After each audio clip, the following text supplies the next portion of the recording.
27 लोगों को इसमें पुरस्कृत किया जाना है। स्वास्थ्य, सामाजिक कार्य, व्यवसाय, पर्यावरण, शिक्षा, साहित्य, कला, संस्कृति, खेल, युवा प्रेरणा, कृषि, युवा युद्ध।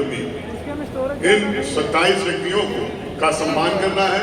पूरे साल भर बस्ती जनपद में जो युवा, जो लोग, जो अभिभावक स्वरूप लोग बस्ती के विकास के, उत्तरोत्तर विकास के लिए कार्य करते हैं, उसमें से इन लोगों को चिन्हित किया जाता है। इनके क्रियाकलापों पर नजर रखकर पिछली बार भी कई लोग सम्मानित हुए।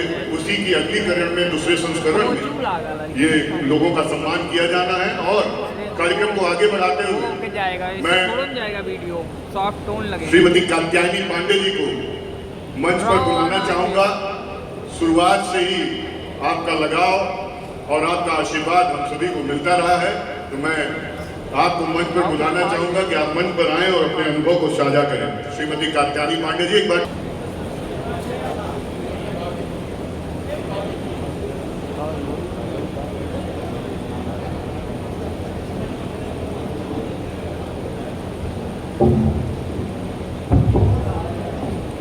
आप सभी की इस सुंदर उपस्थिति के लिए सर्वप्रथम निवेदन आप सबसे कि अपनी उपस्थिति के लिए एक बार जोरदार तालियां। स्वयं नहीं आई नहीं तालियां जोरदार। मेरे स्वर में स्वर मिलाइए। भारत माता की, भारत माता की, भारत माता की। और जब हम बस्ती के स्थापना दिवस के लिए एकत्रित हुए हैं, तो आइए एक बार पुनः स्वर में स्वर मिलाइए। जय बस्ती, जय बस्ती, जय बस्ती।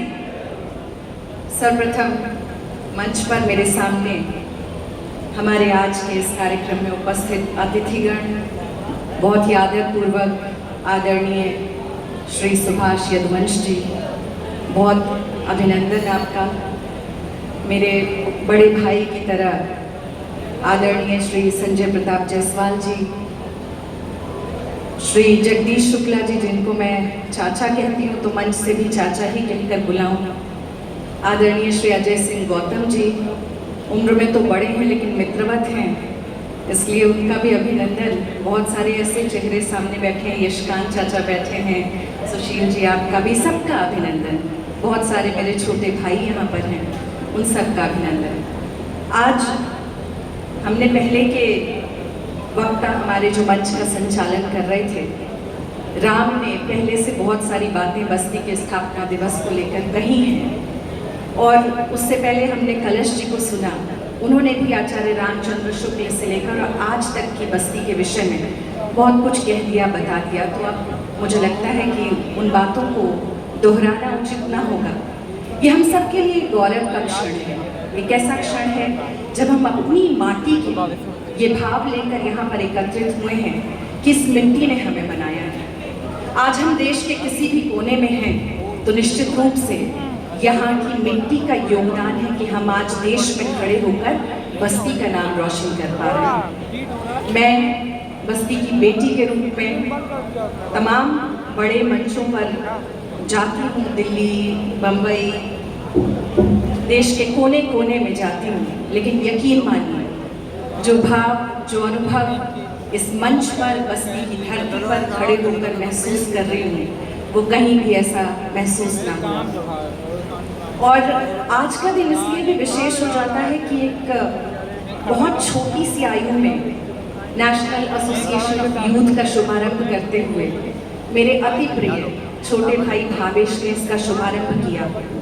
तमाम मुश्किलें उसके रास्ते में आई, बहुत बार चर्चा होती थी, लेकिन उसके साहस को प्रणाम है, सलाम है।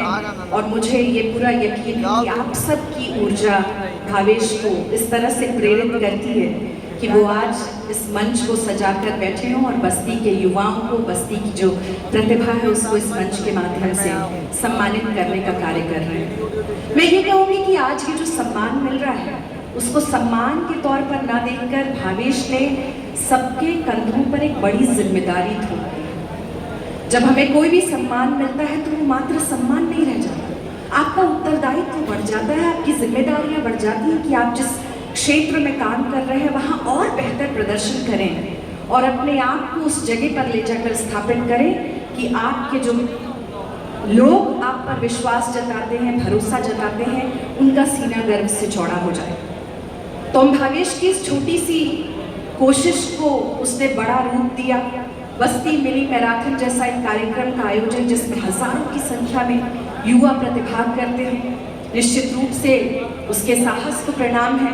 और मैं देख पाती हूँ कि ये छोटी छोटी शुरुआत लेकर भावेश देश के पटल पर अपना नाम रोशन कर रहे हैं, सभी बड़ों का आशीर्वाद लेकर आगे बढ़ रहे हैं। तो मुझे मेरे एक बड़े अच्छे मित्र हैं, देश के प्रतिष्ठित शायर हैं आलोक श्रीवास्तव जी, उनकी दो पंक्तियां आती हैं कि तुम देख रहे हो बस बादल की उड़ानों तक, तुम देख रहे हो बस बादल की उड़ानों तक, भावेश की निगाहें हैं सूरज के ठिकानों तक, भावेश की निगाहें हैं सूरज के ठिकानों तक। और हम जब मैं मंच पर खड़ी हूँ और हमारे मध्य बस्ती सदर के पूर्व विधायक आदरणीय श्री दयाराम चौधरी जी उपस्थित हैं, तो उनका भी स्वागत अभिनंदन। ये मेरा भी सौभाग्य है कि मंच पर खड़े होकर बोलते हुए वो आ गए और मुझे ये अवसर मिल गया। तो आज यहाँ पर जब मुझे राम ने ये कहा कि हम सभी के मध्य कात्यायनी जी आ रही हैं, तो मुझे लगता है कि जब मैं बस्ती से बाहर निकल कर गई तो बहुत सारी जिम्मेदारियां थी जिनको पूरा करते हुए आज मैं वहाँ उस मंच पर होती हूँ जहाँ भारत सरकार के बड़े बड़े कैबिनेट में बैठे हुए मंत्री उपस्थित होते हैं, बड़े बड़े अधिकारी उपस्थित होते हैं। लेकिन आज आप सबको सामने देखकर यकीन मानिए जो भाव मेरे मन में आ रहे हैं, और मैं समझ रही हूँ कि आप सब भी मेरे इन शब्दों के माध्यम से मेरे भाव तक पहुँच पा रहे होंगे। और निश्चित रूप से आज जो मैं कर रही हूँ उसमें मैं मेरे पिता के योगदान को अवश्य यहाँ पर कहते हुए आगे बढ़ूंगी। श्री राजकुमार पांडे जी, जिनकी मैं बेटी हूँ, उनको मैंने बचपन से बस्ती के लिए, बस्ती के लोगों के लिए सेवा भाव से समर्पित देखा। और उन्होंने मुझे हमेशा एक बात बताई, पहचान अपने लिए नहीं बनानी चाहिए, पहचान लोगों के लिए बनानी चाहिए। आप जिस जगह से निकले हैं उस जगह के लिए बनानी चाहिए। और मैं सौभाग्यशाली हूँ कि आप सभी बड़ों का आशीष मिलता है। सुभाष जी, संजय भैया, यशकांत चाचा, अजय सिंह गौतम जी, आप सबका विश्वास मुझे निरंतर अच्छा करने के लिए प्रेरित करता है। भावेश को एक बार पुनः बहुत सारी बधाइयों के साथ मैं अपने शब्दों को विराम दूंगी। लेकिन जब राम कह रहे थे कि बहुत संघर्षों का भी सामना करना पड़ता है, मैं समझ सकती हूँ भावेश, जब आपके पास आर्थिक सहायता के लिए कोई खड़ा ना हो, जब सामाजिक तौर पर भी आपको संघर्ष करना पड़े, तो भावेश, जयशंकर प्रसाद जी ने बड़ी सुंदर लाइन कही है, वो पथ क्या पथिक कुशलता क्या, जिस पथ पर बिखरे शूल ना हो, और नाविक की धैर्य परीक्षा क्या, जो धाराएं प्रतिकूल ना हो। तो एक बार पुनः भावेश, तुम्हें बहुत बहुत बधाई, शुभकामना, और आप सबको एक बार पुनः मेरा बहुत बहुत प्रणाम। कुछ त्रुटि हुई हो तो क्षमा कीजिए।